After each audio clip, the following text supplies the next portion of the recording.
Good morning, students. Today we'll discuss about human races, second topic of our human geography subject.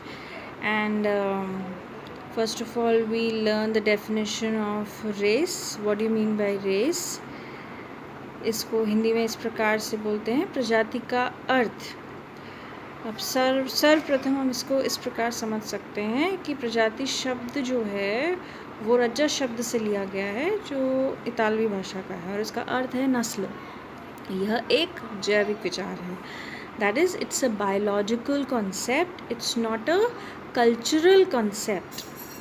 We have to underline this that it's a biological concept, not a cultural concept. यानी कि सांस्कृतिक अवधारणा इसमें नहीं आती है। सांस्कृतिक अवधारणा का अर्थ है कि ये मैन मेड नहीं है, ये ह्यूमन मेड नहीं है, ये मानव रचित नहीं है। यह एक जैविक अवधारणा है, जैविक विचार है, जो कि किस प्रकार से नज़र आता है, अनुवांशिक समूह के रूप में। और इसके लक्षण किस प्रकार से नज़र आते हैं हमें, जननिक लक्षण के रूप में।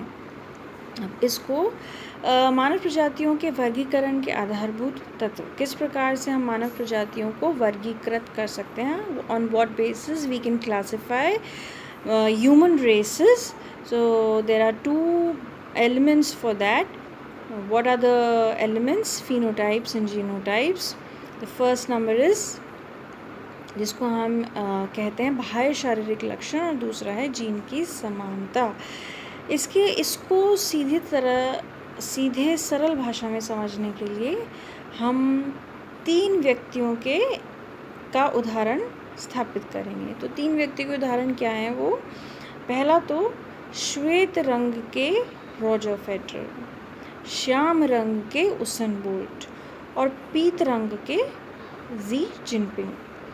इसके बेसिस पर हमने यह क्लासिफाई कर दिया, यह वर्गीकृत कर दिया कि ये तीनों व्यक्ति जो हैं वो तीनों भिन्न भिन्न मानव प्रजाति के हैं।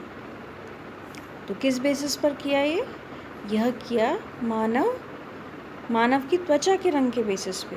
और कौन से कारण हैं जिनके बेसिस पर हम जिनको आधार मानकर हम मानव प्रजातियों को वर्गीकृत कर सकते हैं। तो पहला नंबर है शरीर की लंबाई या कद।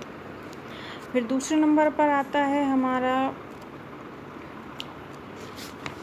सिर का आकार। सिर का आकार जिसको हम सेफेलिक इंडेक्स भी बोलते हैं, it's known as cephalic index.